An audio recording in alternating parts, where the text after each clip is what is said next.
আসসালামু আলাইকুম ওয়া রাহমাতুল্লাহি ওয়া বারাকাতুহু।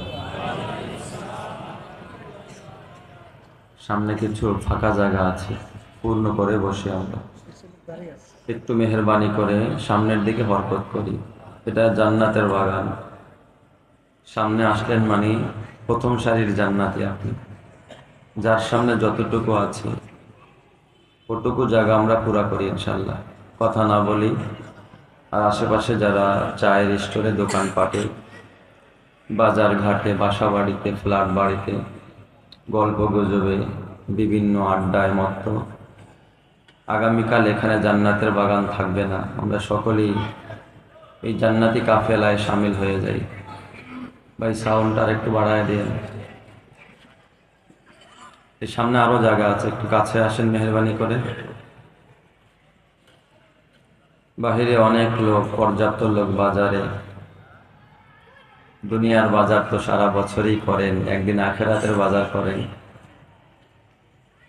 এখানে যতক্ষণ বসে থাকবেন, বক্তা যদি পছন্দ নাও হয়, ওয়াজ এবং সুর যদি আপনাদের ভালো নাও লাগে, তারপরেও যদি এখানে বসে থাকেন, মুসলিম শরীফের এক হাদিস এসেছে, নবীজি বলেন নাজালাত আলাইহিমুস সাকিনা, যতক্ষণ এখানে বসে থাকবেন আপনাদের উপরে আকাশ থেকে রব্বে কায়নাত মুষলধারে সাকিনা নামক রহমত বর্ষণ করতে থাকবে।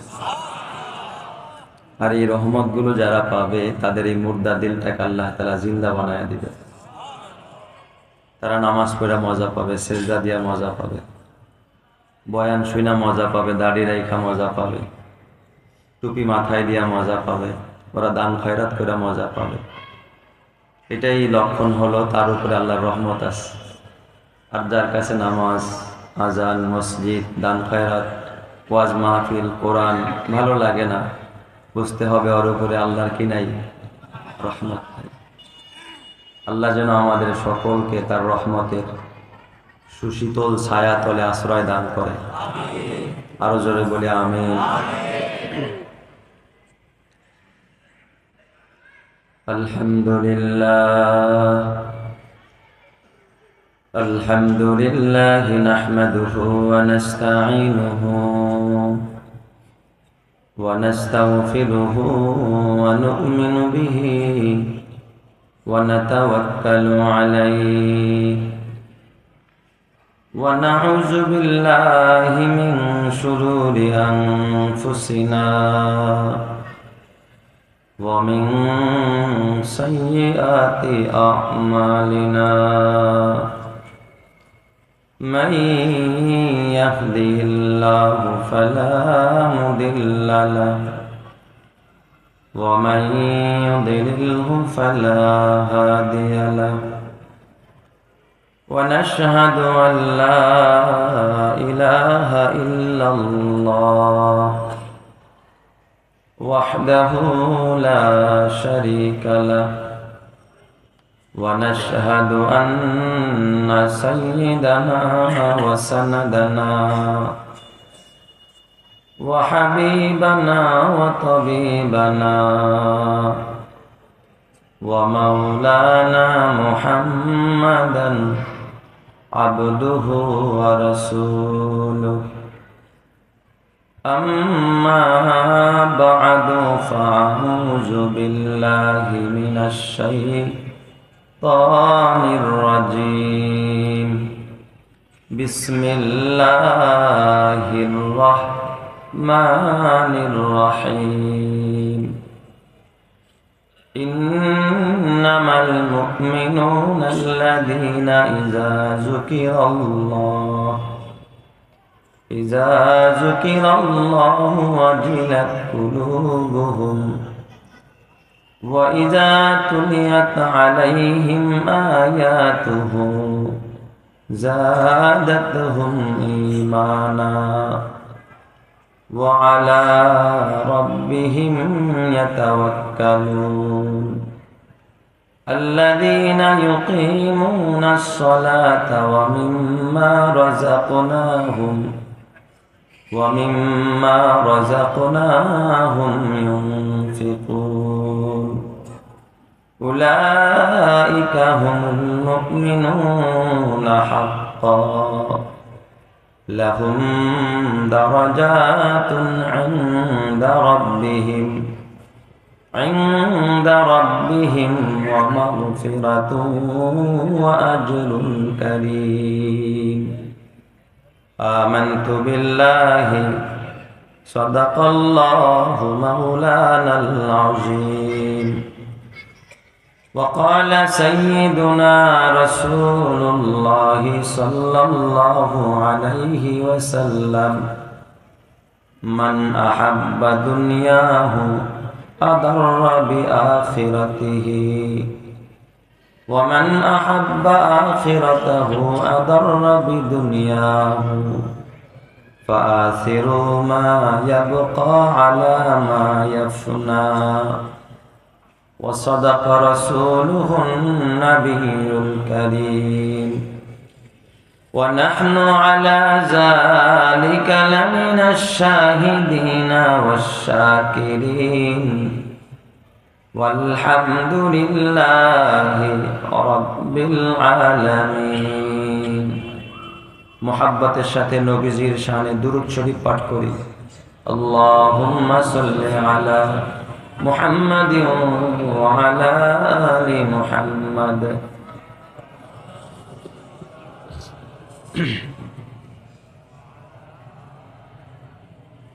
إنك حميد مجيد اللهم بارك على محمد وعلى كما باركت على إبراهيم وعلى آل إبراهيم إنك حميد مجيد لا إله إلا الله محبة الشتى ذكر كريم لا إله إلا الله لا إله إلا الله لا إله إلا الله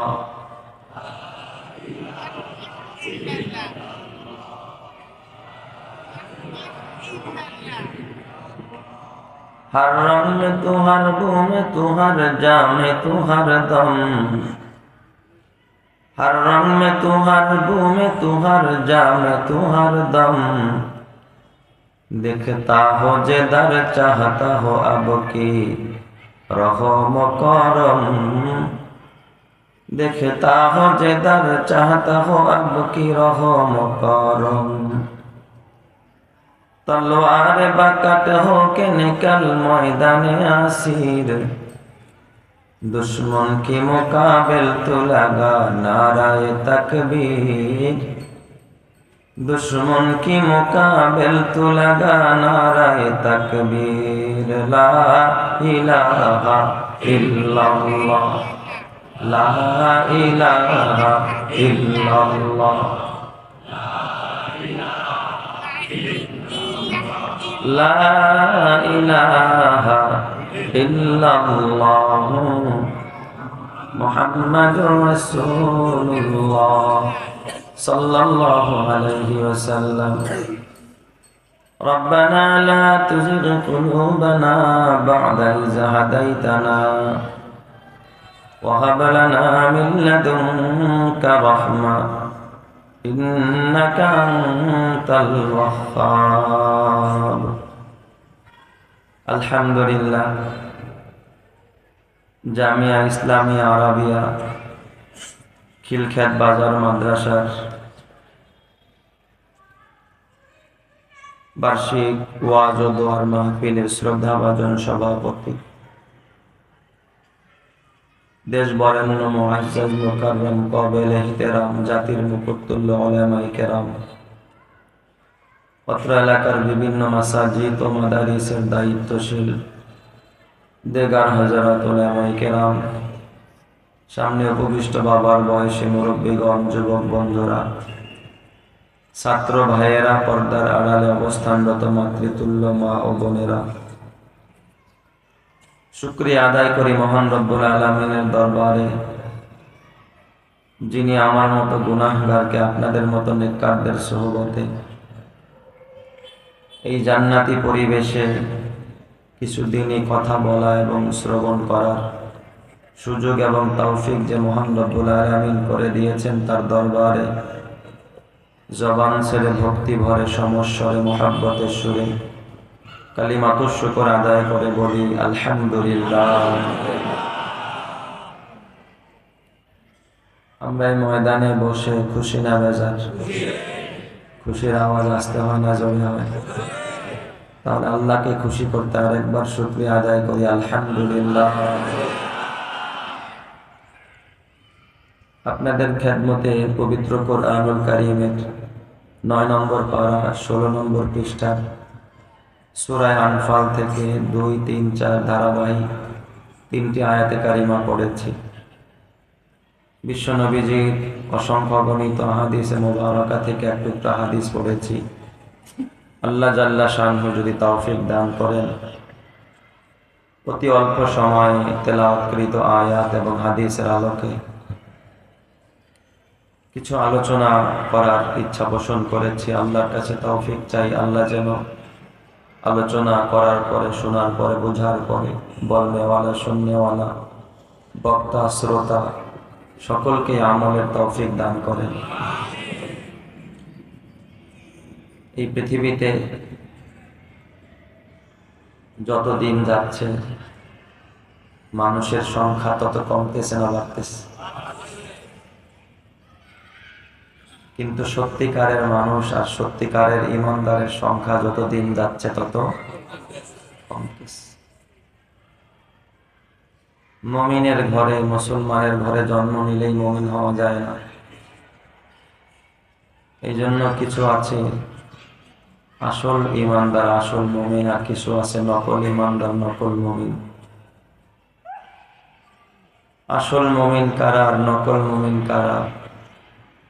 সূরা আনফালের এই 2, 3, 4 এই 3টি আয়াতে কারিমার মধ্যে আল্লাহ তাআলা সত্যিকারের মুমিন, আসল মুমিন কারা তাদের পরিচয় দিয়েছেন। 5টি বৈশিষ্ট্য, 5টি গুণ, 5টি সিফাত যাদের ভিতরে থাকবে আল্লাহ তাআলা বলেন তারাই হলো সত্যিকারের মুমিন, আসল ইমানদার। আর এই গুণগুলো যদি কারো ভিতরে না থাকে তাহলে বুঝে নিতে হবে সে আসল ইমানদার হতে পারে নাই, সত্যিকারের মুমিন হতে পারে নাই। এই বুজুর্গ, এই কথা বলবো না, কথা বলবো না।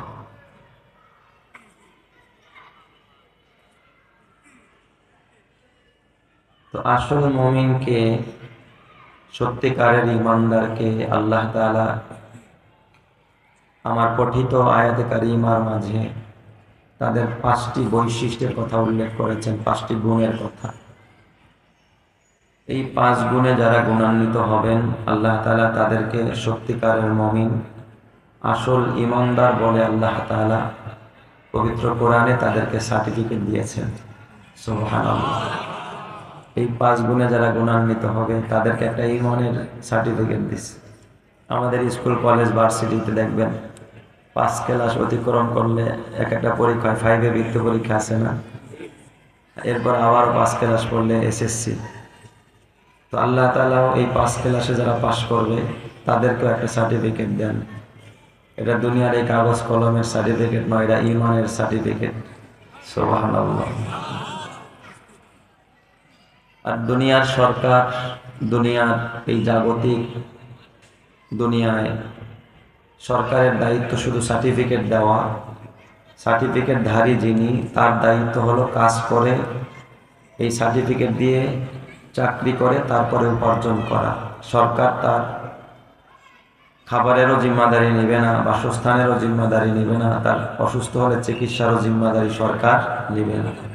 কেউ যদি বিসিএস পাশ করে তাই বলে কি সরকার সার্টিফিকেট দিছে বলে কি তার খাবারও দিবে, চিকিৎসা দিবে, তাকে বাসস্থান দিবে? আল্লাহ বলে আমি আবার ওই রকমের সরকার না, আমি যাকে একবার ঈমানের সার্টিফিকেট দিব তার খাবারের জিম্মাদারি আমার, তার চিকিৎসার জিম্মাদারি আমার, তাকে তার আসল বাড়ি জান্নাতের বাড়িতে পৌঁছানোর জিম্মাদারিও আমি আল্লাহ নিয়েছি। এই জন্য তাকে 3 পুরস্কার দিব। কয় পুরস্কার? 3 পুরস্কার। আমার আজকের আলোচনা শেষ। পুরো আলোচনায় কি আছে আমি বলে দিয়েছি শুরুতেই। তাহলে মুমিনের, সত্যিকারের মুমিনের বৈশিষ্ট্য কয়টা? 5টা। সার্টিফিকেট কয়টা? 1টা। পুরস্কার কয়টা? 3টা। 5 আর 1 কত? 6। 6 আর 3 9। এই 9টি পয়েন্টে অতি অল্প সময়ে কিছু কথা বলবো। প্রথমে আমি আপনাদেরকে সার্টিফিকেটটার কথা শোনাই। কি সার্টিফিকেট আল্লাহ দিবেন, এরপরে পুরস্কার, এরপর আপনাদেরকে গুণগুলো শোনাবো। কারণ মানুষ লাভে লোহার বোঝা হয়। আগে যখন লাভের কথা শুনবো তখন এই গুণগুলো অর্জন করার জন্য ব্যাকুল হবে, তাই না? হ্যাঁ, আল্লাহ বলতেছেন উলাইকা হুমুল মুমিনুনা হাক্কা। সাউন্ডটা পারলে আরেকটু দিয়েন ভাই, মাইক কাটবে না ইনশাল্লাহ। তো আল্লাহ তাআলা বলেন উলাইকা হুমুল মুমিনুনা হাক্কা, ওরা হলো সত্যিকারের ঈমানদার, সত্যিকারের মুমিন। ওরা কারা? কয় যারা এই 5 গুণে গুণান্বিত হবে। এখানে যদি আমার এই যুবক ভাইয়েরা 5 গুণে গুণান্বিত হয়, ওই বুড়া বাবাও যদি হয়, এই পাশের ভাইয়েরা ব্যবসায়ীরাও যদি এই 5 গুণে গুণান্বিত হয়, আল্লাহ সকলকেই, চাইছে নারী হোক, পুরুষ হোক, সাদা হোক, কালো হোক, ধনী হোক, গরিব হোক, আলেম হোক, আওয়াম হোক, এই 5 গুণে যারা গুণান্বিত হবে, আল্লাহ বলেন তাদের শানে উলাইকা হুমুল মুমিনুনা হাক্কা, ওরা সবাই হলো সত্যিকারের মুমিন, এরাই হলো জান্নাতি মানুষ। উলাইকা হুমুল মুমিনুনা হাক্কা, আল্লাহ বলেন ওরাই হলো সত্যিকারের মুমিন, ওরাই হলো আসল ঈমানদার, নির্ভেজাল মুমিন।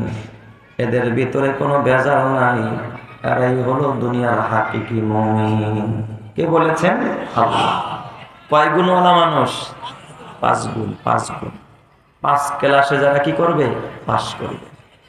এটা হলো আপনি সত্যিকারের মুমিন কিনা মাপার জন্য একটা কি থার্মোমিটার। এরপর আসেন পুরস্কার 3টা কি আমরা একটু শুনি। আল্লাহ বলতেছেন লাহুম দারাজাতুন ইনদা রাব্বিহিম, এই 5 ক্লাসে যারা পাস করবে, 5টা গুণ যারা অর্জন করবে এবং এই সার্টিফিকেট যারা পাবে, আমি তাদের জন্য 1 নম্বরের পুরস্কার রেখেছি দারাজাত। দারজাতুনের বহু বচন হলো দারাজাত, মানে অনেক মর্যাদার স্তর, অনেক মর্যাদার স্তর। এই দারাজাতের ব্যাখ্যা করতে গিয়ে আল্লামা আলুসি বাগদাদি তাফসিরে রুহুল মানির মধ্যে লিখে আই জান্নাতুন, অর্থাৎ এই 5 গুণওয়ালা মানুষ যারা হবে, আমার আল্লাহ তাদেরকে সর্ব উৎকৃষ্ট যে পুরস্কার জান্নাতুল ফেরদাউসটা আল্লাহ তাআলা তাকে দান করে দিবেন। 5 গুণওয়ালা মুমিন হইলে 1 নম্বরের পুরস্কার কি? জান্নাত। সবাই বলেন না কি? পুরস্কারটা ছোট না বড়? অনেক বড় পুরস্কার। আচ্ছা, আপনাদের কাছে আমি জানতে চাই, আল্লাহ যেমন পবিত্র, তার বানানো জান্নাতও কি তেমন পবিত্র। কিন্তু আমি আপনি যারা জান্নাতে যাওয়ার জন্য অপেক্ষায় আছি, আপনারা সত্যি করে বলেন তো, আমরা এখানে যারা আছি, আমরা কি পবিত্র নাকি অপবিত্র? অপবিত্র। কিভাবে অপবিত্র? এখানে এমন কেউ নাই যার আমলনামায় কোনো গুনাহ নাই। এখানে গুনাহ ছাড়া কেউ আছেন? যার জীবনে কোনো গুনাহ নাই? কেউ আছেন? কিছু না কিছু গুনাহ আমারও আছে। এই যে মাসনাদ পীর সাহেব হুজুর বয়ান করছে, ওনারও কিছু না কিছু গুনাহ আছে, হয়তো আল্লাহর কাছে তওবা করে ক্ষমা নিয়ে নিছেন, আছে না? কিন্তু গুনাহ ছাড়া কোনো মানুষ নাই। গুনাহ চাই সগীরা হোক কবিরা হোক, সব গুনাহই কি না পান। 1 জাররা গুনাহ নিয়ে খোদার জান্নাতে যাওয়ার মতো ক্ষমতা কারো নাই। আমাদের দেশের অ্যাসেম্বলি পার্লামেন্টগুলোতে যদি কোনো অতিথিকে দাওয়াত করে, কোনো এমপি বা মন্ত্রী, বলেন তো আপনি পার্লামেন্টে প্রবেশের সময় মোবাইল নিতে দিবে ভিতরে? মোবাইল এলাও না। কোনো অ্যালুমিনিয়াম, একটা চাবি আছে আপনার কোমরে, এটাও খুলে রাখতে হবে। একটা তাবিজ দিয়েছেন কোমরে, এটাও কি রাখতে হবে? এটা সহ পার্লামেন্টে কি হবেন না, আপনি অ্যালাউ হবেন না। আপনি যার আমন্ত্রণে আসেন, মন্ত্রী হোক আর এমপি হোক। তার মানে এটা খুব জাগতিক দৃষ্টিতে এটা খুব একটা ভিআইপি জায়গা, এখানে সব কিছু নিয়ে কি করা যায় না, প্রবেশ করা যায় না। আপনারা বলেন এই অ্যাসেম্বলির দাম বেশি না আল্লাহর জান্নাতের দাম বেশি? এক জাররা অনুপরিমাণ গুনাহ নিয়েও খোদার জান্নাতে যাওয়ার আশা করা যায় না। আগে গুনাহ মাফ করাইতে হবে, পবিত্র বানাইতে হবে নিজেকে, তারপরে কি করতে হবে, জান্নাতে যেতে হবে। তাহলে আমরা তো সবাই জান্নাতে যাওয়ার জন্য ফিট নাকি আনফিট? আমরা সবাই আনফিট, যেহেতু আমাদের কি আছে, গুনাহ আছে। আমরা সবাই অপবিত্র গুনাহ থাকার কারণে। আল্লাহ কয় 5 গুণওয়ালা মুমিন যখন তোরা হবি আর এই দিক দিয়ে গুনার কারণে তোরা আনফিট হয়ে রইছস, আমি তোদেরকে ফিট বানানোর ব্যবস্থা করতেছি। সুবহানাল্লাহ। আল্লাহ বলেন 2 নম্বরের পুরস্কার দিম ওই 5 গুণওয়ালা মানুষকে। সুবহানাল্লাহ। সবাই 1 নম্বরের পুরস্কার লাহুম দারাজাতুন ইনদা রাব্বিহিম, ওই 5 গুণওয়ালা মানুষের জন্য তাদের রবের কাছে রয়েছে জান্নাত। আর 2 নম্বরে হলো ওয়া মাগফিরা, আই মাগফিরাতুম মিন জামি যুনুবিহিম, আল্লাহ ওই 5 গুণওয়ালা মানুষের জিন্দেগীর সমস্ত গুনাহগুলোকে আল্লাহ মাফ কইরা ধুইয়া মুছা পবিত্র বানায়া জান্নাতের উপযুক্ত করে দিবে। আল্লাহ সব গুনাহ মাফ করে দিবে যদি কেউ 5 গুণওয়ালা মুমিন হতে। এই জন্য আল্লাহ 2 নম্বরের পুরস্কার রাখছেন মাগফিরা, 1 নম্বরে জান্নাত। আর এই জান্নাতের উপযুক্ত করার জন্য আল্লাহ করছে কি, মাগফিরাত, ক্ষমা করে দিচ্ছে, সব মাফ করে দিব। 3 নম্বরের পুরস্কার, আপনারা বলেন আপনাদের এলাকায় যখন কোনো জামাই অথবা বিয়ে সাহেব বেড়াইতে আসে, আপনার বাসায় যখন থাকে তখনও আপনি খাবার দেন। বিয়ে যদি বলে চলেন একটু খিলখ্যাত বাজারটা একটু ঘুরে দেখি, এখন দেখছেন চায়ের দোকান, কফির দোকান, বিয়ে যদি 1 কাপ কফি খায় তাহলে এই কফির বিলটা কে দেয়? মেজবান দেয় না মেহমান দেয়? মেজবান। যার বাড়িতে বেড়াইতে আসছে সেই দেয়। একটা খিলি পান যদি খায়, দোকানদাররা কয় খবরদার, বিয়ে টাকা বের করলে দিতে দেয় না, খবরদার আমার বাড়ির কি মেহমান, তুমি বিল ঠিল দিও না, বিল ঠিল নিও না, আমার ঘরের মেহমান। তার মানে আরে ঘরেও খাওয়াইতে হবে, বাহিরে নিয়েও কি করতে হবে, খাওয়াইতে হবে। আচ্ছা, দুনিয়ার মেহমানের যদি এত কদর হয়, মেজবান ঘরেও খাওয়ায় বাহিরে নিয়েও খাওয়ায়, বলেন তো আমার আল্লাহ যে মেজবান হবে জান্নাতের, আর আমরা যে মেহমান হব, আল্লাহ যত বড় তার মেজবানিও তত। আল্লাহ কয় দুনিয়াতে যেহেতু মাফ করে দিমু আর জান্নাতটাও দিম, আর আখেরাতে মরার পরে জান্নাত দিয়া দিমু, দুনিয়াতে কি না খাওয়ায় রাখবো? বিয়েই যদি সব জায়গায় নিয়ে খাওয়ায়, আমি আখেরাতে পারলে দুনিয়ায় পারবো না, যা তোদের দুনিয়ার জন্য আরেকটা পুরস্কার দিলাম, ওয়ারিজকুম কারীম, আমি আল্লাহ তোদেরকে দুনিয়ার জন্য বসায় বসায় উত্তম রিজিক, সম্মানের রিজিকের ফয়সালা করে দিব।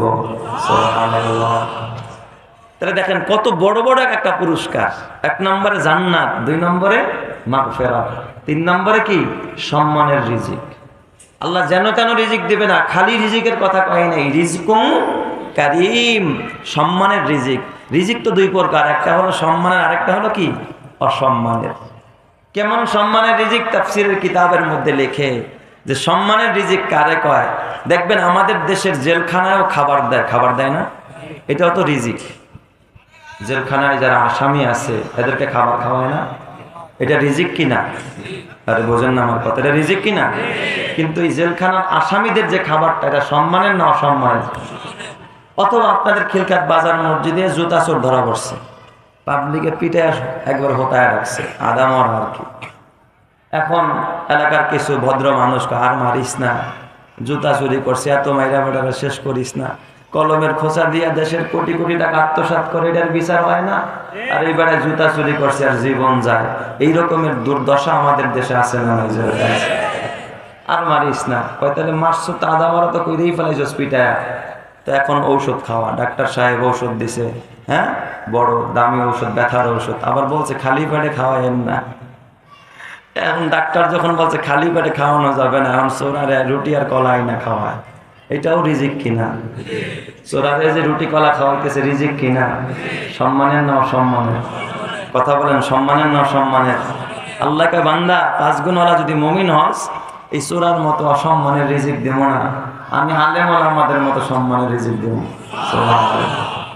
হুজুর আমরা আলেম ওলামা পাইলাম কোথায়? আবার আরে ভাই, এই জমিনে আলেম ওলামারা যতটা ইজ্জতের খাবার খায়, যতটা সম্মানের খাবার খায়, পৃথিবীর কারো কোনো মানুষ এতটা ইজ্জতের খাবার আর সম্মানের খাবার চোখেও দেখে না। ঠিক না? আমি আমার কথাই বলি, আমার মিরপুরে আমার এক ভক্ত আছে, খুব ভালোবাসে আমাকে, মাঝে মাঝেই বাসায় নিতে চায় খাবার খাওয়াইতে। তবে গত বর্ষার সিজনে যখন মাহফিল ছিল না, জুমার দিন হঠাৎ করে আমাকে বলতেছে আমার বাসায় যেতে হবে খতিব সাহেবকে। আমি বললাম ব্যস্ত, এক জায়গায় যাওয়ার প্রোগ্রাম। কয় না, আমার বাসায় যেতেই হবে, বাসায় ব্যবস্থা, আপনার আজকে দুপুরে আমাদের বাসায় খেতে হবে। আমি বলছি আজকে না, আগামী জুমায়। কয় আজকে যদি আপনি না যান তাহলে আগামী জুমায় আপনার পিছনে নামাজ পড়ব না। ঠেকাইছে আমার আর কি। বললাম ঠিক আছে তাহলে যাব। বেচারা একজন চাকরিজীবী মানুষ, রিটায়ার্ড পারসন, বুড়া মানুষ, হাজি সাহেব। তো বাসায় গেছি, বুড়া তো। এখন বাসায় যাওয়ার পর ছেলেরা অপেক্ষায় আছে যে হুজুরকে বাবা নিয়ে আসতেছে। তো ছেলেরা চিন্তা করলো যে হুজুরকে ডাইনিং রুমের মধ্যে খাবার দিয়া পরে বাবারে সহ বসায় খাওয়াবে। এই বুড়ায় গেটের দরজায় গিয়া নক করে গেট খুলতেই বলে, আমার খতিব সাহেব হুজুর আসছে, তোরাও হুজুরের সাথে বসবি, আমি আমার নিজের হাতে আমার হুজুরে খাওয়ানো। সবাই এই বুড়া কখনো অন্য জামাই পুত্রা বলেন, যত ভিআইপি মেহমান আসেন, জীবনও কিন্তু সে কি করে না, খাবার আনা নেওয়া করে না। ঠিক ছেলেদেরও, ওরাও শিক্ষিত মানুষ, বুঝছে বাবার আশাটা পুরো হোক। ঠিক আছে, বাবা আয় না, খাওয়া করা চুপচাপ বসে রয়েছে। সে আনতেছে, বুড়ি মনে হয় ঘর থেকে বেড়ে দিতেছিল। তো আমি বসছি, আমি একাই। তো খাবারের তো একটু নর্মাল আইটেম, ভর্তা ভাজি দিয়ে আগে শুরু করে। উনি এই সহ্য করে নেয় আর কি। আইসা বুড়ি যে বড় কাঁসার চামিচ আছে না, ছোট ছোট পিরিজে বেড়ে দিছে, ছোট ছোট বলে ছোট চামিচ দিবে, এই সুযোগটাও নাই। বুড়ির হাত থেকে এই বড় চামিচটাই কড়াই থেকে নিয়ে আসছে আর কি। আইনা যে মুরগির গোশের যে বলটা, এটার মধ্যে খালি মাঝখানে ঢুকাইয়া পুরো একবারে এক বড় চামিচের এক চামিচ দিছে। পুরা বলের মধ্যে গোস্ত যা ছিল মনে হয় যেন 4 ভাগের 3 ভাগে আমার প্লেট উঠে গেছে। এরপর খালি গোটে, আবার ওনাটা হাতের কাঁপুনি ব্যারাম আছে আর কি, গোড়া হয়ে গেলে মানুষ হাত কাঁপে না। তো ওই খুঁজতে গিয়া হাত কাঁপে, আর দেখি ঝোল ছিটা ছিটা পড়ে যাচ্ছে। আমি কি করেন এত? কয় মুরগিতে রান ছিল দুইটা আরেকটা গেল কই। পরে আমি কই দেখেন না, দুইটাই তো আমার প্লেট, আবার আরেকটা কই বানাবো। আল্লাহ যদি মুরগির রান 3টা দিত, 3টাই আপনারা খাওয়াইতেন। সুবহানাল্লাহ বলেন না সবাই। এরপর হুজুর আরেকটু, হুজুর আরেকটু, হুজুর আরেকটু, মানে নিলেই খুশি, আর না নিলেই কি বেজার যে হুজুর খাইছে আমার খানাটা। কি একটা মহব্বতের খাবার। যাই হোক, খাবারের পরে এরপরে পকেটে হাত দিয়া বিদায় কালে, বুড়া মানুষ তো এই একবার পকেটে হাত ঢোকে, আবার এমনি কাঁপে আর কি, কাঁপুনি ব্যারাম তো। কসকসা ব্যাংক থেকে নতুন নোট আর কি, দেখি 2,000 টাকা মুট করে আমার পকেটে দিয়া কয়, একটু যখন নিরিবিলি থাকেন তখন একটু চা কফি খাবেন আর কি, আমাকে মুঠের মধ্যে দিয়া দিস। আমি আপনাদের বিবেক নাড়া দেওয়ার জন্য প্রশ্ন করতে চাই, কেউ যখন কোনো হোটেলে গিয়ে খাবার খায়, তাহলে খাবার শেষে বিলটা যে খায় সে দেয়, না হোটেলের মালিক যে সে দেয়? কথা বোঝেন নাই আপনারা? খিলখ্যাতের মানুষ, উত্তর দিবেন কথা। বিল কে দেয়? যে খায় সে দেয়। আমার বাবা খাওয়াইলো ভালো ভালো, বিদায় কালে হাতটা ধরে ক্ষমা চায়, আবার চোখের পানি ফালাইয়া দিল। ডাক দিয়া বলে, খতিব সাহেব, জোর করে বাসায় আনছি, কষ্ট দিয়েছি, যথাযথ ইজ্জত করতে পারি নাই, সম্মান করতে পারি নাই, আমার মাফ করে দিয়েন। কেন্দ্রে দিচ্ছে, আর আমার লেগে দোয়া করেন। পকেটে হাত দিয়া 2,000 টাকা, এত দামি খাবার খাওয়াইলো, আবার 2,000 টাকা পাল্টা আমার হাদিয়া দিয়া দিল। পৃথিবীর রাজা বলো, আমির বলো, ফকির বলো, পৃথিবীর যত বড় এমপি বলো, মন্ত্রী বলো, কোনো মায়ের সন্তান বুকে হাত দিয়ে বলতে পারবে না মানুষ আমার মহব্বত করে খাওয়ায়, আবার আমার কাছে ক্ষমা চায়, আবার উল্টা আমার হাদিয়া দেয়। এই দৃশ্য পৃথিবীর অন্য কোনো মানুষকে দেয় নাই। এটা শুধুমাত্র 5 গুণওয়ালা ইমানদার আলেম ওলামাকে আল্লাহ দিয়েছে। জোরে কোন সুবহানাল্লাহ। কথা ঠিক কি না? তো এই গুণ যদি আপনারা অর্জন করতে পারেন, আপনাদেরকেও যিনি দিবেন তিনি কে? কারণ আল্লাহর ওয়াদা সত্য না মিথ্যা?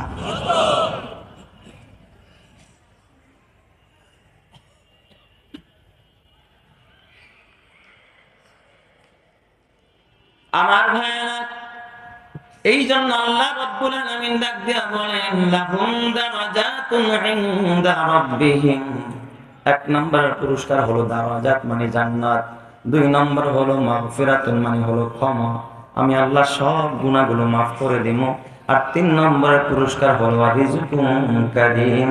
আল্লাহ বলেন এই 5 গুণওয়ালা মানুষকে আমি আল্লাহ এই দুনিয়ার জমিনে বসায় বসায় উত্তম এবং সম্মানের রিজিকের ফয়সালা করে দিব। সুবহানাল্লাহ। বলেন তো আল্লাহর ওয়াদা সত্য না মিথ্যা? তাইলে এবার আসেন এই 5টা গুণ কি?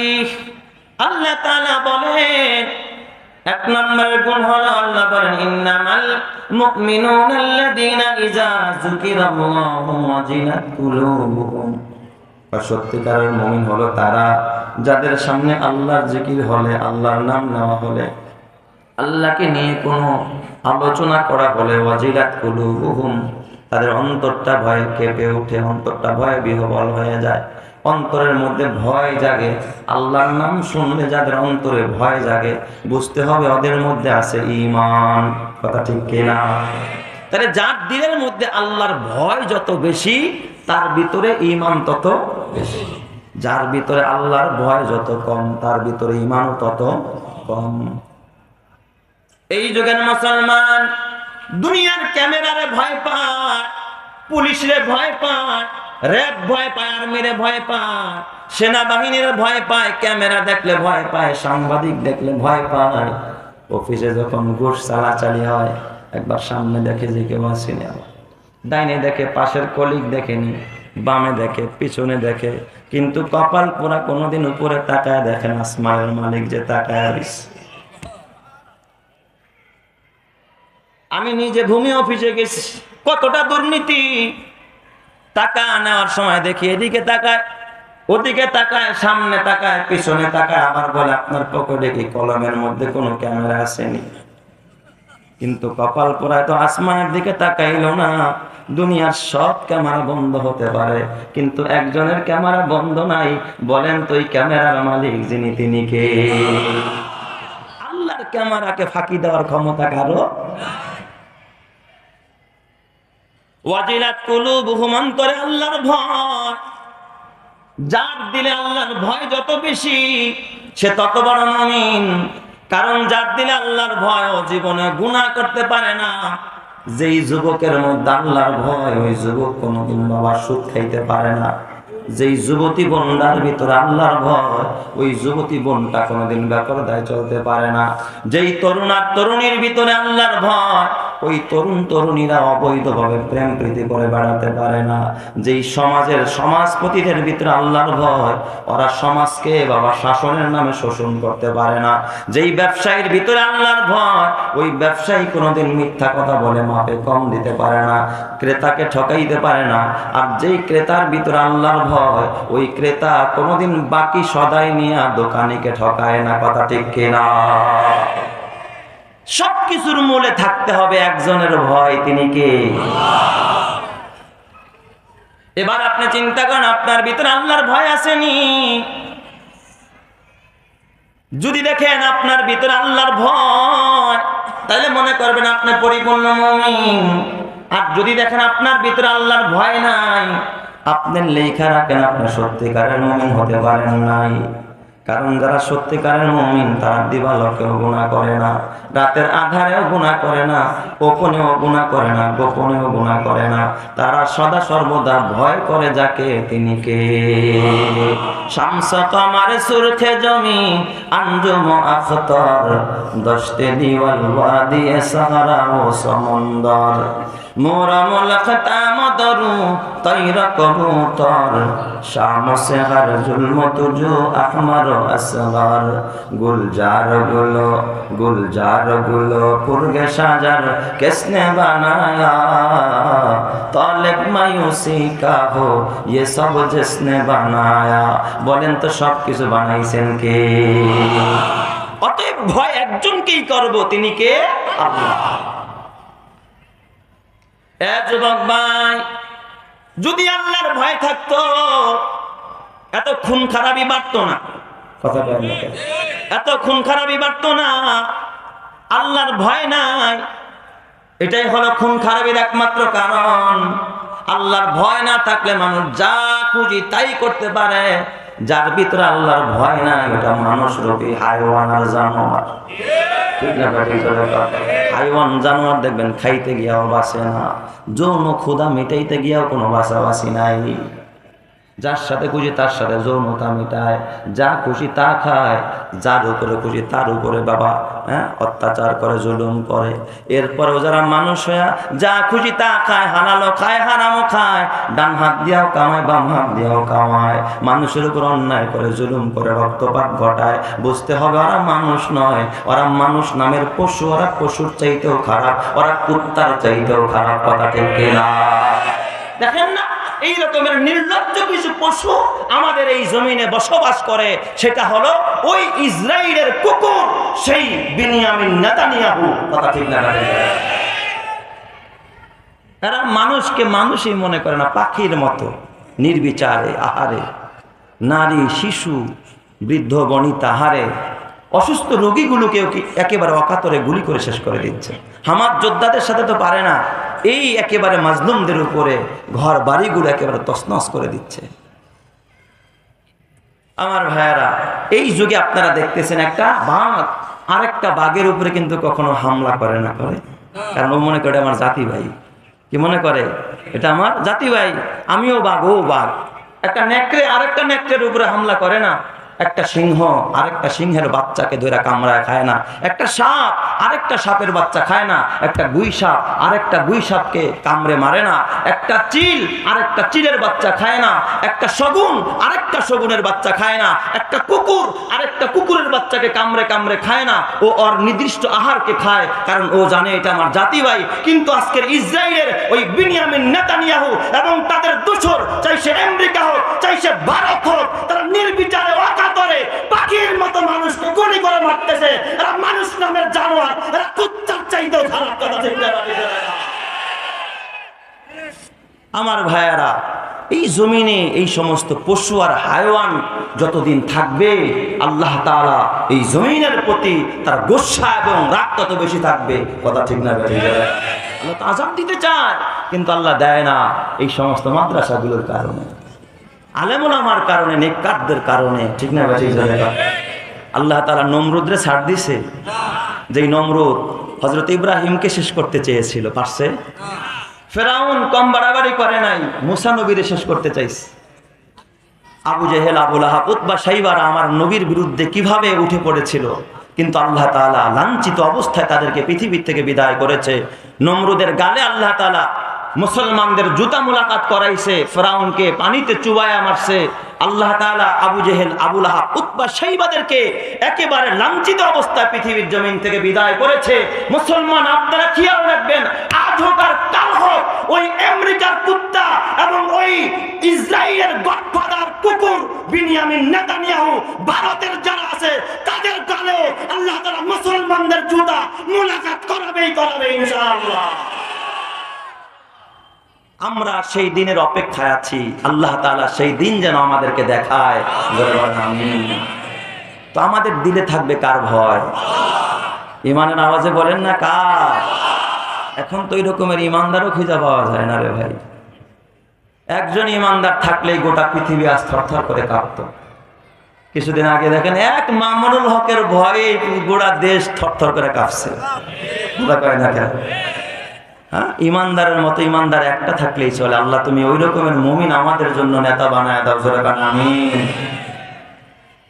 ইজা যুকিরাল্লাহ ওয়াজিলাত কুলুবুহুম, মুমিনের সামনে আল্লাহর কথা বলা হলে মুমিনের অন্তরটা ভয়ে বিহ্বল হয়, কেঁপে ওঠে। কেমন ইমানদার ছিলেন সাহাবায়ে কেরাম, কেমন ভয় ছিল সাহাবীদের ভিতরে। আল্লাহর নবীর একজন সাহাবী খলিফাতুল মুসলিমিন হযরত ওমর ফারুক রাদিয়াল্লাহু তাআলা, ইসলামের 2 নম্বরের খলিফা। সুবহানাল্লাহ বলেন সবাই। বলেন ওমরের ভিতরে ছিল একজনের ভয়, তিনি কে? দুনিয়ার কাউকে পরোয়া করতেন না, শুধু একজনকেই পরোয়া করতেন, তিনি কে? আল্লাহ। হযরত ওমর অর্ধ জাহানের খলিফা, গোটা পৃথিবীটা তার আঙ্গুলের ইশারায় চলত। খলিফাতুল মুসলিমিন হযরত ওমর রাতের বেলা বাইতুল মাল, তিনি নিজেই রাষ্ট্রপ্রধান, আমিরুল মুমিনিন, আলাদা পিএস নাই, আলাদা কোনো সচিব নাই সম্পদের হিসাবের জন্য। নিজেই রাতভর সম্পদের হিসাব করে, নিজেই নিজের পিএস, নিজেই নিজের সচিব। সুবহানাল্লাহ। কোন সবাই একটা চেরাক জ্বালাইছে, চেরাক চেনেন? আগে যে ওই একটা পাত্রের মধ্যে তেল দিয়া জ্বালাইতো, এটাকে কি বলে আপনাদের আঞ্চলিক ভাষায়? হ্যাঁ, চেরাক, কুপি না? ওই কাকায় কইছে কুপি। আচ্ছা, যাই হোক, এই কুপি জ্বালাইছে হযরত ওমর কেরোসিন তেল দিয়া। গভীর রাত বৈশা বৈশা বাইতুল মাল হিসাব করতেছে। হযরত ওমর তাকায় দেখেন দরজা দিয়ে একজন মেহমানের আগমন। ওই মেহমানটা জমিনের সাধারণ মেহমান নয়, হযরতে আলী। সুবহানাল্লাহ। হযরতে আলী ঢুকতেছে দরজা দিয়া। গভীর রাত, হযরত ওমর হিসাব করতেছে। হযরত আলী ঢুইকা সালাম দিলেন, আসসালামু আলাইকা ইয়া আমিরুল মুমিনিন। হযরত ওমর সালামের জবাব দিলেন, দিয়া বলতেছে, আলী, ও আলী, এই গভীর রাত মানুষ ঘুমায়, পশু পাখিরা ঘুমায়, তুমি কেন ঘুমাও না? তো গভীর রাত্রে কেন তুমি আমার দরবারে আসলা? আলী গো, কি কারণে তুমি আমার কাছে এসেছো? হযরত আলী ডাক দিয়া, আমিরুল মুমিনিন, আপনি তো বড় ব্যস্ত মানুষ, সময় পান না। রাতের বেলায় নির্জনে নিবৃত্তে আপনার সাথে একটা বিষয় শেয়ার করতে চাই, একটা বিষয় পরামর্শ করার জন্য শুধুমাত্র আপনার কাছে এসেছি। আমিরুল মুমিনিন, আপনি এই বিষয়টা আমাকে একটা মাশওয়ারা দিবেন, পরামর্শ দিবেন। হযরত ওমর ডাক দিয়া, আলী, যেই ব্যাপারে মাশওয়ারা চাও, পরামর্শ চাও, এটা কি তোমার ব্যক্তিগত কোনো ব্যাপার না, রাষ্ট্রীয় জনগণের কোনো ব্যাপার? এই কথাটা বলার পর হযরত আলী বললেন, আমিরুল মুমিনিন, এই বিষয়টা রাষ্ট্রীয় ব্যাপার না, জনগণের ব্যাপার না, এটা আমার একান্ত পারিবারিক একটা ব্যাপার। এই কথাটা বলতে দেরি হযরতে ওমর রাদিয়াল্লাহু তাআলা আনহু সামনে ছিল এক কুপি, ফুদিয়া বাতিরা নিভাইয়া দিছে। সুবহানাল্লাহ। আচ্ছা, আপনাদের কাছে আমি জানতে চাই, মেহমান আসলে বাতি জ্বালাইতে হয় না নিভাইতে হয়? এই যে আপনারা যারা মুখ খুললেন না, আওয়াজ করলেন না, এরা জ্বালাইছে না নিভাইছে? এদের নিবানেরও কারণ আছে, বক্তা পছন্দ হয় না। ছোট মোটো হুজুরের আওয়াজ আর কি শুনবো, বক্তা পছন্দ হয় না। আসলে আমি ছোট মানুষ, কিন্তু বাবা আমি ছোট, কিন্তু ওমরের দরবারে যেই মেহমান তিনি কিন্তু ছোট না, তিনি কিন্তু আসাদুল্লাহিল জাব্বার। আল্লাহ যারা কাফেরদের জন্য বাগ বানায়া পাঠায়, যে আলী সম্পর্কে আল্লাহর নবী কয়, আনা মাদিনাতুল ইলমি ওয়া আলিয়ুন বাবুহা, আমি হইলাম ইলমের শহর, আর ওই শহরের প্রধান ফটক, প্রধান দরজা হলো আমার আলী। যেরকম সুবহানাল্লাহ। যারে শিক্ষামন্ত্রী বললেও তার হক আদায় হয় না, এত বড় মানুষ হযরতে আলী। এই উম্মতের সবচেয়ে বড় ব্যারিস্টার হযরতে আলী। এই উম্মতের সবচেয়ে বড় আলেমের নাম কি? নবীজির পরে সবচেয়ে বড় আলেমের নাম হযরতে আলী। যেই আলীর এ বাবা পরিবার পুরাটাই জান্নাতি, হাসান হুসাইন জান্নাতের যুবকদের সর্দার, যার বিবি খাতুনে জান্নাত, জান্নাতের সকল নারীদের সর্দারিনী যার বিবি। যে আলীকে আল্লাহর নবী জান্নাতের সনদ দিলেন, এই আলীর দেখা বাতি নিবাইছে। হযরতে আলী চোখের পানি ফালা কান্দে ডাক দেয়, আমিরুল মুমিনিন, ব্যাপারটা কি? রাতের বেলায় আপনার সাথে একটা বিষয় মশওয়ারা করতে আসলাম, কিন্তু আপনি আমার দেখে কেন বাতিটা নিভাইয়া দেন? আমিরুল মুমিনিন, কি অন্যায় আমার, কি অপরাধ আমারে বলেন। হযরত ওমর ডাক দেয়া, আলী, আলী রে, তুমি তো জানো না, ও আলী, যে বাতি আমি জ্বালাইছি, এই বাতিটা আমার না, বাতিটা রাষ্ট্রীয় সম্পদ।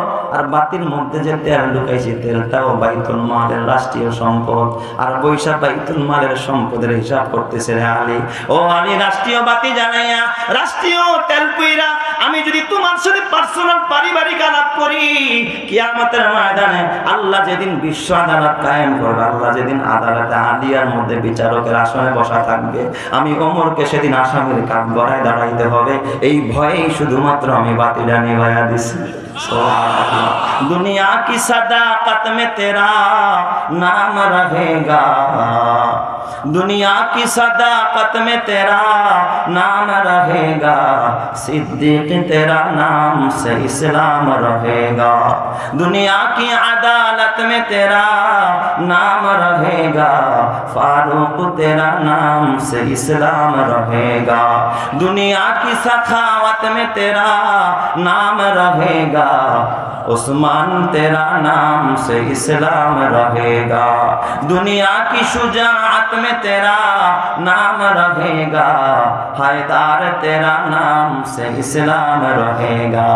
সে জীবন ধন্য, সে জীবন পূর্ণ, যার দিলে আছে শুধু আল্লাহর ভয়। অনুশোচনা করে দু চোখের পানি ছেড়ে কাঁদে হৃদয়, কারে হৃদয়, কারে হৃদয়। সে জীবন ধন্য, সে জীবন পূর্ণ, যার দিলে আছে শুধু আল্লাহর ভয়। তাহলে মুমিন হতে হলে দিলে থাকবে কার ভয়? কি ভাই আপনার বাতিতে দিখালি চোখটি বিমারে এইভাবে তো ডিস্টার্ব করলে সমস্যা হয়। জিকির করি লা ইলাহা ইল্লাল্লাহ, লা ইলাহা ইল্লাল্লাহ।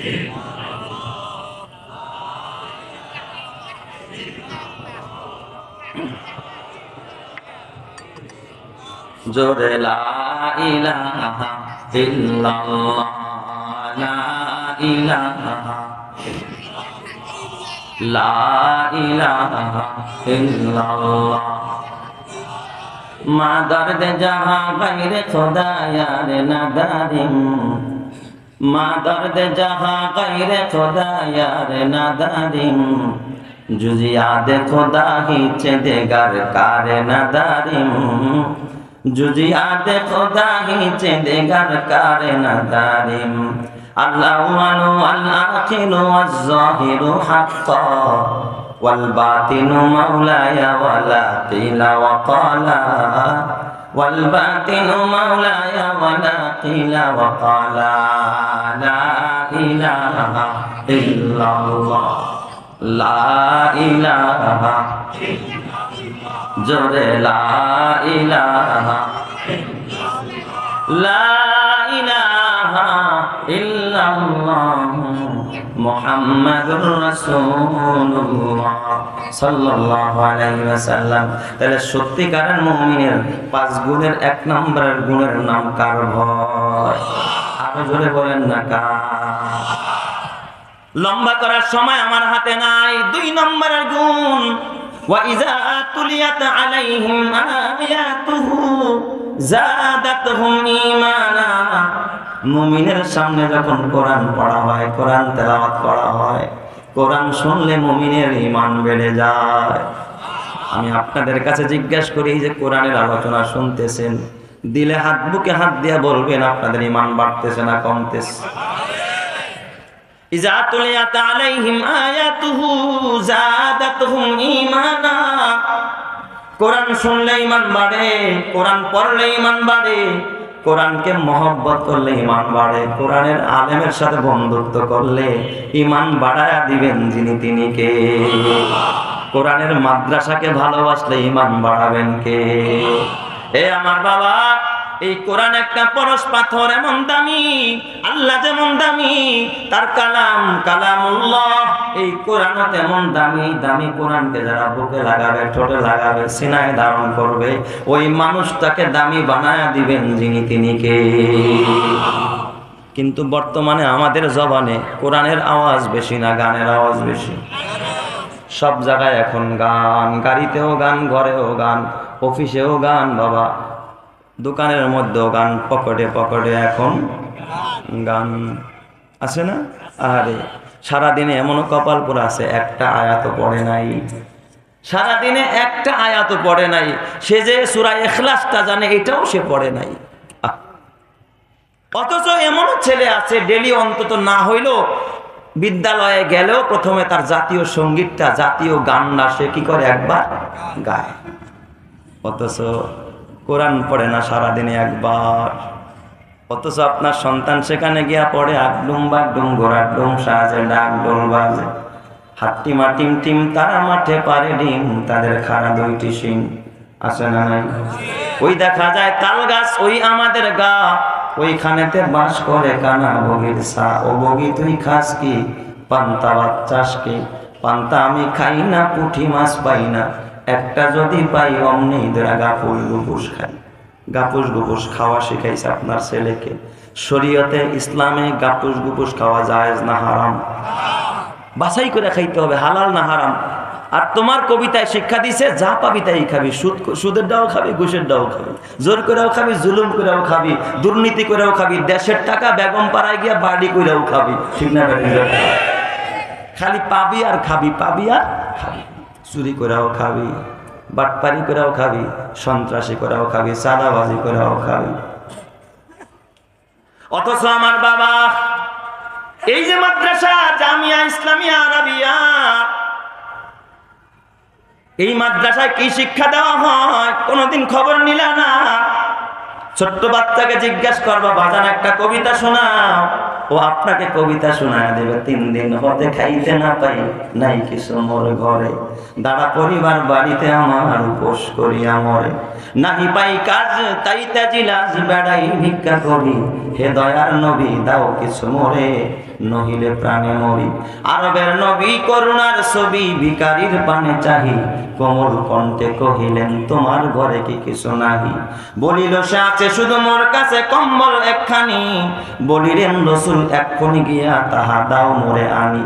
সম্বল তাহার কম্বল খানি বেচিয়া তাহার তরে, অর্ধেক টাকা দিলেন রসুল খাদ্য কিনিবার তরে, বাকি টাকা দিয়ে কুঠার কিনে হাতুর লাগিয়ে নিজে, বলিলেন যাও কাঠ কেটে খাও দেখো খোদা করে কি যে। সেদিন হতে শ্রম সাধনায় চলিল ভিখারির প্রাণ, বনের কাষ্ঠ বাজারে বেচিয়া দিন করে গুজরান। দুঃখ তাহার রহিল না আর সুখী হল সে ভবে, নবীর শিক্ষা করোনা ভিক্ষা মেহনত কর সবে। সুবহানাল্লাহ। বলেন তো এই কবিতার মধ্যে আদর্শ আছে না নাই? এই জন্য সন্তানেরা তোমরা তোমার মাকে বলবা মা, মাগো আমি পড়বো না আর হাট্টিমা টিম টিম, মাদ্রাসাতে পড়বো গিয়ে আলিফ লাম মিম। আল্লাহ কবুল করো, জোরে কর আমিন, আর জোরে কর আমিন। কোরআন পড়লে দামি বানাবেন কে? আরো জোরে বলেন কোরআন পড়লে দামি বানাবেন কে? কোরআনওয়ালারা কখনো বোকা হয় না। কি বলেন, বোকা নাকি? না বাবা না, কোরআনওয়ালারা বোকা না। কোরআনওয়ালারা দুনিয়াতেও না খায়া থাকে না। কোরআনের ছোঁয়া যদি কেউ পায় অভাবে পড়লেও দেখবেন ধৈর্য হারা হয় না, ঠিক না ব্যাটিং করে? কারণ এরা সবর করতে জানে। কি করতে জানে? সবর করতে জানে। আহারে দেখেন না, অভাবে পইরা মানুষ এখন বর্তমানে সন্তানরে পর্যন্ত জবাই করে। অভাবে পইরা কি করে? সন্তানকে পর্যন্ত জবাই করে। ধৈর্য ধরতে পারে না, কারণ ওই কোরআনের শিক্ষা নাই, হাদিসের শিক্ষা নাই, আল্লাহ ওয়ালাদের সোহবত তার ভিতরে নাই। আমারই কাছাকাছি এলাকা পল্লবী, আমার বাসাও পল্লবীতে। এই পল্লবীর পাশাপাশি এলাকায় এই যে গতকাল সকাল 10টায় এক বেচারা, সে নাইট কর্মী আর কি, গার্ড, সিকিউরিটি গার্ড, সে রাতের বেলায় নাইট ডিউটি করেছে। সকালবেলায় বাসায় এসেছে, নিজের হাতে ঠান্ডা মাথায় নিজের ফুটফুটে চাঁদের মতো 2টা ছেলে, চাঁদের মতো, একটা ছেলের বয়স হলো 7 বছর, আরেকটার বয়স 4 বছর। 2টা ছেলেকে একেবারে বুঝে শুনে স্বেচ্ছায় সজ্ঞানে নিজের হাতে জবাই করে দিয়েছে। নাউজুবিল্লাহ, জোরে কোন সবাই। নিজের হাতে নিজের সন্তানকে জবাই করলো। আহারে আমার বাজান, খুব বুঝবেন এই যুগে দেখছেন কোনো পাখিও যদি তার ছানাকে খাবার দিতে না পারে তার বাচ্চাকে, কোনোদিন পাখিটাও তার বাচ্চাকে ঠুকুর মেরা কি করে না? মারে না, হত্যা করে না। একটা পাখি, একটা মুরগি তার বাচ্চাকে ঠুকরায় মারে না। একটা জঙ্গলের পাখি, সেও তার বাচ্চাকে মারে না। একটা বানর তার বাচ্চা, আহারে দেখেছি বানর মাটা মরে গেছে, তারপরও বাচ্চাটা এই মরা মাকে ধরে রাখছে, সেখানেও মা তাকে ছাড়ে না, বাবা তাকে হত্যা করে না। আর আজকে অভাবের কারণে সংসারে পারিবারিক টুকিটাকি কিছু মনোমালিন্যকে পুঁজি করে নিজের সন্তানকে যারা জবাই করে, এরা মানুষ নামের পশু ছাড়া কিচ্ছু নয়, ঠিক না? ঠিক না? আফসোস লাগলো আমার এই ঘটনাটা দেখে। এই বাবা নাকি সকালবেলা তার মা, তার বিবি যিনি আর কি বাচ্চাদের মা, সে আবার এক মেসে বাবুর্চি রান্না করে। সেখানে প্রতিদিন বাচ্চা নিয়ে যায়, কিন্তু আজকে সে বাচ্চা নেয় নাই। স্বামীকে বলছে আজকে খুব বেশি ঝামেলা কাজের, তো তুমি একটু বাসায় আছো, তুমি তোমার কাছে রাখো। বাচ্চা দুইটা রাখছে। প্রত্যক্ষদর্শীরা বলছে এ নাকি সকালবেলায় এই বাচ্চাদের জন্য চিপসও কিনে দিয়েছে, আবার জুসও কিনে দিয়েছে। মায়াও আছে, আছে না নাই? একজন পিতা যত বড় হিংস্র হোক, যত বড় খারাপ হোক, সন্তানের প্রতি পিতা মাতার মায়া এবং দরদ এবং মমতা এবং ভালোবাসা অন্য মানুষের চাইতে কম না বেশি? আরো জোরে বলেন, কম না বেশি? আমরা তো সব সময় বলি যে পিতা মাতার হক সম্পর্কে কথা বলি, যে সন্তান যেন পিতা মাতার হক আদায় করে। একজন পিতা মাতাকেও সন্তানের হক আদায় করার দরকার আছে না? এই বাবা হয়তোবা সে হতাশাগ্রস্ত, হয়তোবা সে ডিপ্রেশনে ভুগতেছে, হয়তোবা সে বিভিন্ন ঋণের বোঝা তার মাথায়, হয়তোবা পারিবারিকভাবে সে কিছুটা বিভিন্ন ধরনের চাপের মধ্যে মানসিক এবং শারীরিকভাবে ক্ষতিগ্রস্ত হতে পারে। তাই বলে তো নিজের সন্তানকে জবাই করতে পারে না। তার পাশেই তার শ্বশুর আব্বা, বাচ্চাদের নানা, সে অসুস্থ রোগী, বেডে শোয়া। পাশের রুমে সে শুনতেছিল যে কানে আওয়াজ আসতেছে, বাবা আর মাইরো না, বাবা মাইরো না, বাবা মাইরো না। এই কথাগুলো তার কানে যাচ্ছিল। তারপরে পাষণ্ড বাবা এই সন্তানদেরকে, তার ছুরির হাত থেকে সন্তানদেরকে কি করে নাই, রেহাই দেয় নাই, বাচ্চাদেরকে শহীদ করে দিয়েছে। আপনারা বলেন, যারা এই পৃথিবীতে মানুষ খুন করে, সে যেই হোক না কেন, আল্লাহ তাআলা কোরআনে বলে ওয়ামাইয়াকুল মুমিনান মুতাআম্মিদান ফাজাযাউহু জাহান্নাম, যে ইচ্ছা করে কোন মানুষকে খুন করলো তার স্থান হবে, জোরে বলেন, তার স্থান কি? সে জাহান্নামে যাবে।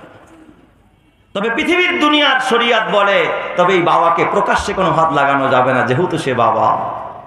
ইসলাম বাবাকে কতটা ছাড় দিয়েছে।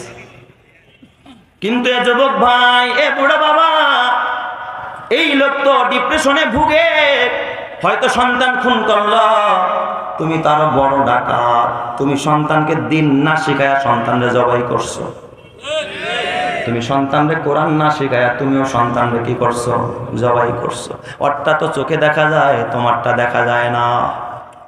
অক্সফোর্ড বিশ্ববিদ্যালয়ে পড়ুয়া সন্তান, বাবার জানাজা আমি ইমামতি করলাম। নামাজ শেষে দেখি সন্তান কাঁদে। ওই জায়গার মধ্যে কিছু এলাকাবাসী জড়ো হয়ে বলে, বাবা কাঁদো কেন?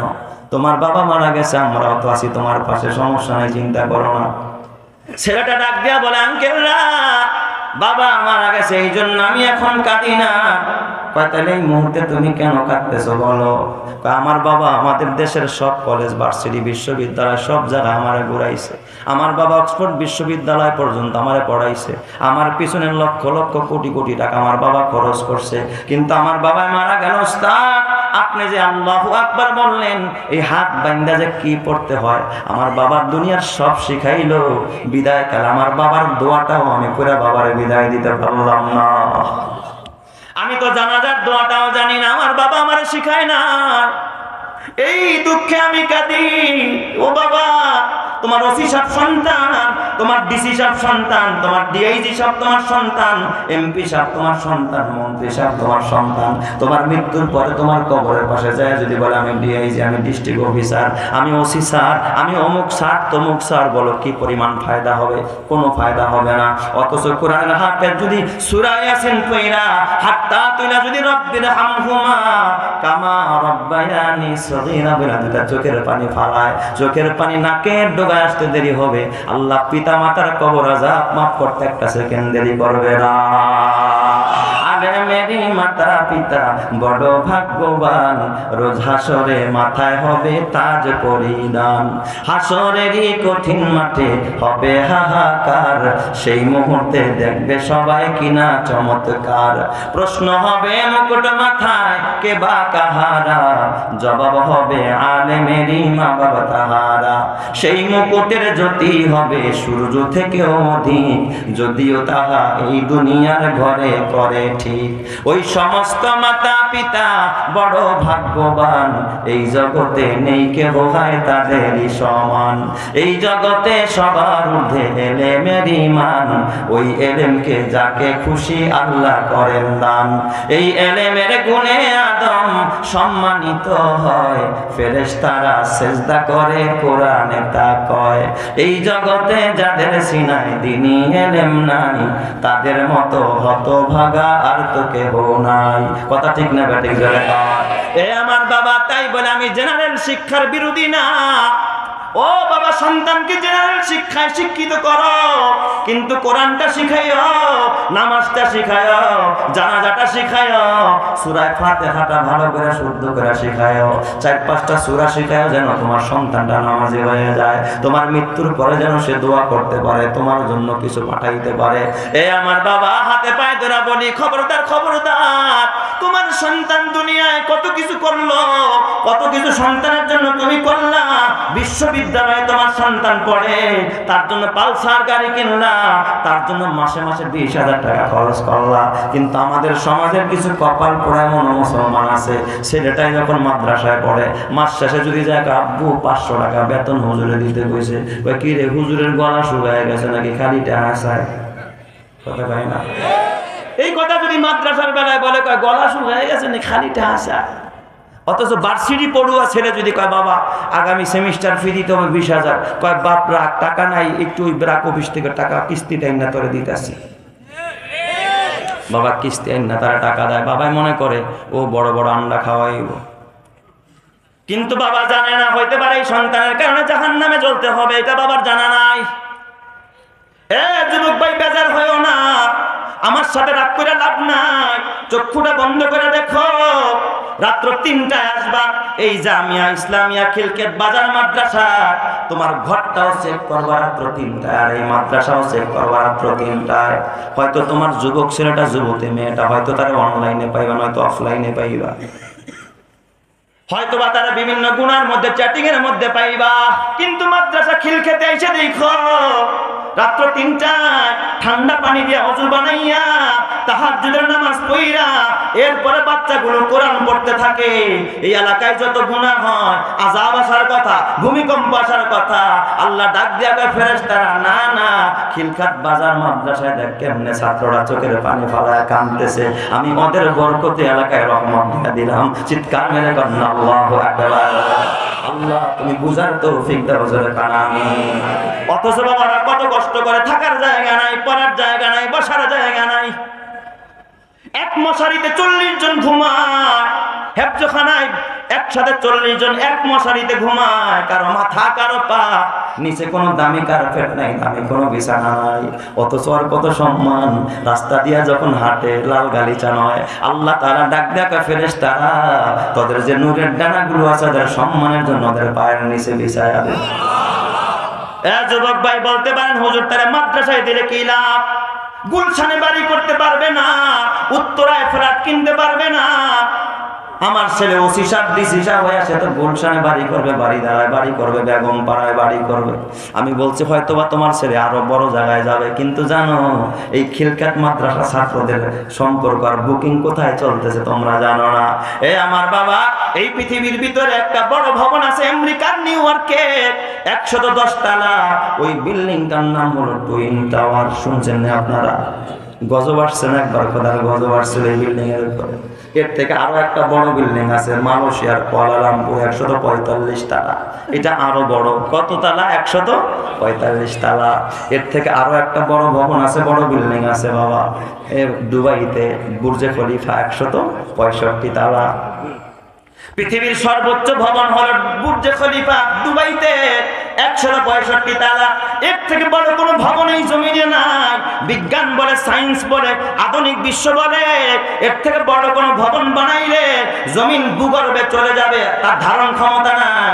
তার মানে পৃথিবীর সর্বোচ্চ সম্মান 165 তলা, যেটা বুর্জে খলিফায় অবস্থিত রে মুসলমান।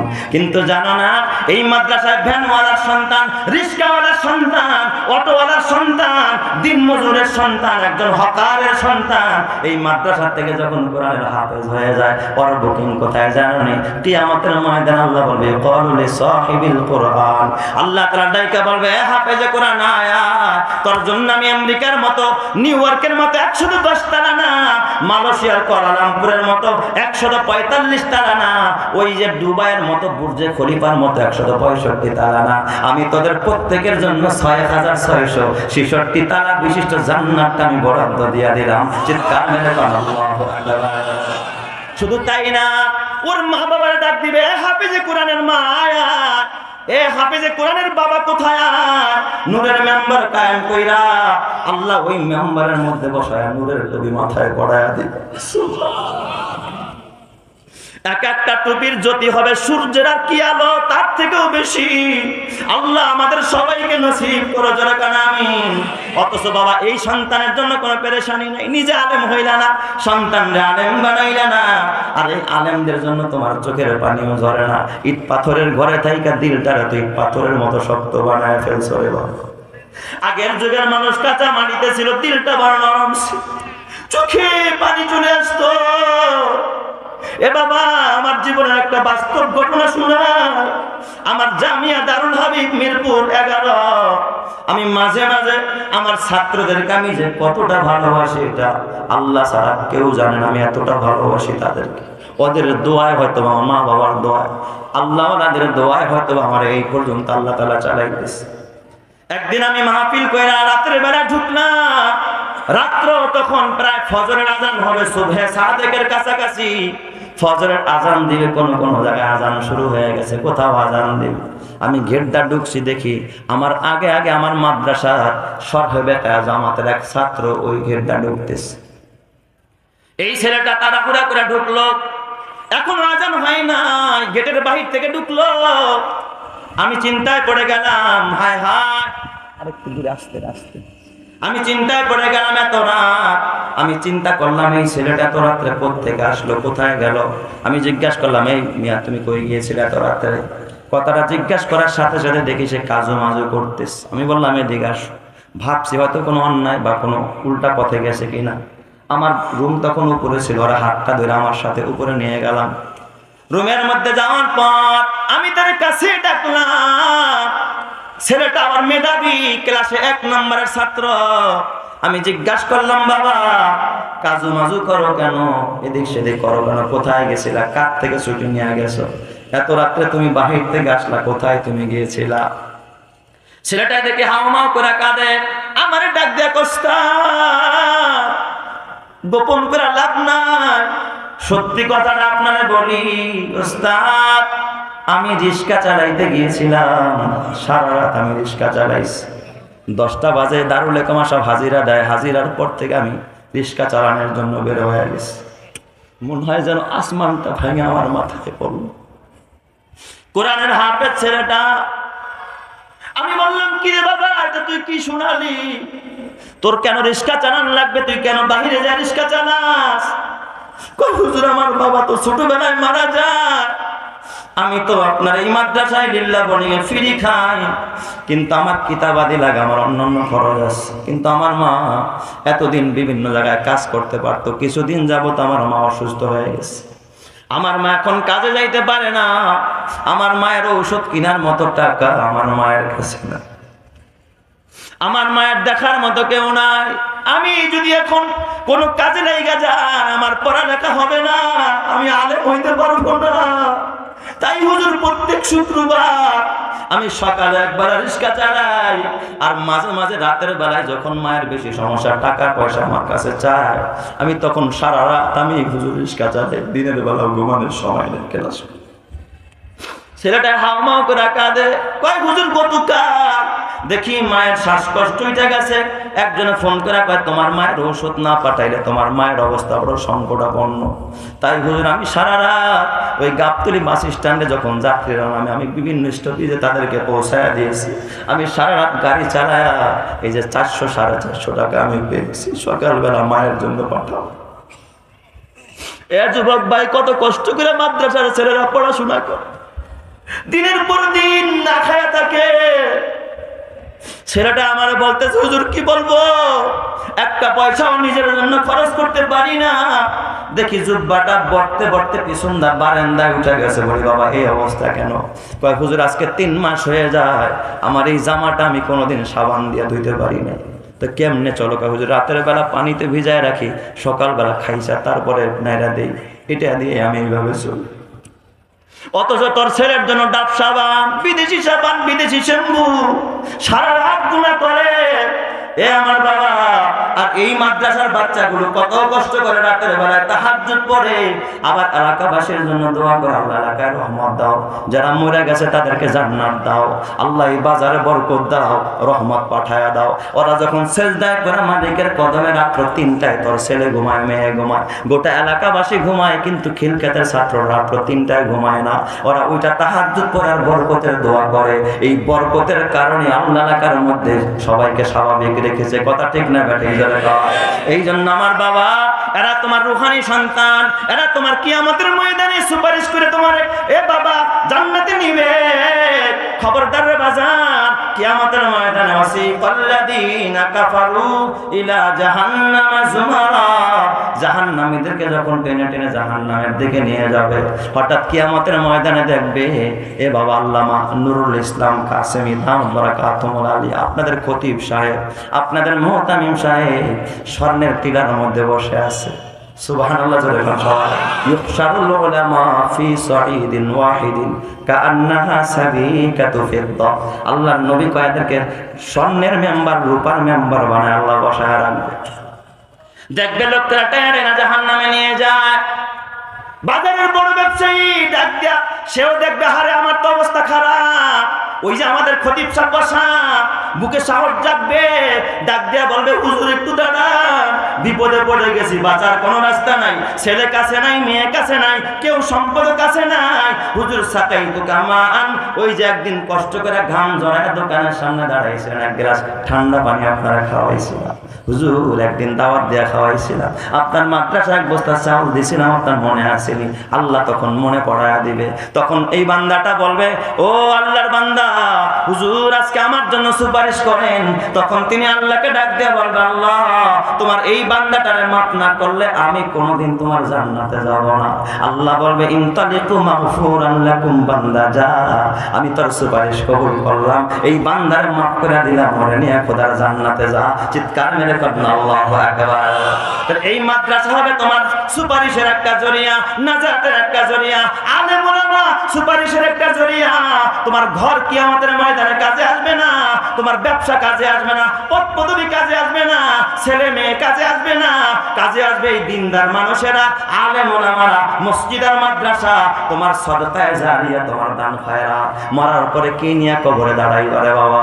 আমাদেরকে মাঝে মাঝে ওই দিন আমার এক মুসল্লি দেখায়, হুজুর আসেন টয়লেটটা বানাইছে কেমনে দেখা যান। বললাম কত টাকা খরচ করছেন? কয় হুজুর এই পর্যন্ত 12 লাখ, এক টয়লেটে 12 লাখ খরচ করছে। বলেন কি পরিমাণ নেকি পাবে কিয়ামতের ময়দানে? আমি বললাম হাজী সাহেব করছেন ভালো কথা, কিন্তু যদি এই টাকাটা আল্লাহর ঘরে দিতেন, মসজিদে দিতেন, মাদ্রাসায় দিতেন, যতদিন ইবাদত হইতো, যত নেক আমল হইতো, এর অর্ধেক সওয়াব অলরেডি আপনার অ্যাকাউন্টে জমা হইতো। কথা ঠিক কিনা? এই জন্য আমার বাবা হাতে পায়ে ধরে বলি, এই যে মাদ্রাসা ছাত্ররা, হেফজখানার ছাত্ররা পড়বে, আলেমরা পড়বে, বুখারী শরীফ পড়বে, কোরআন পড়বে, হাদিস পড়বে, তাহাজ্জুদের নামাজ পড়বে, তারা সেজদায় পড়ে কাঁদবে।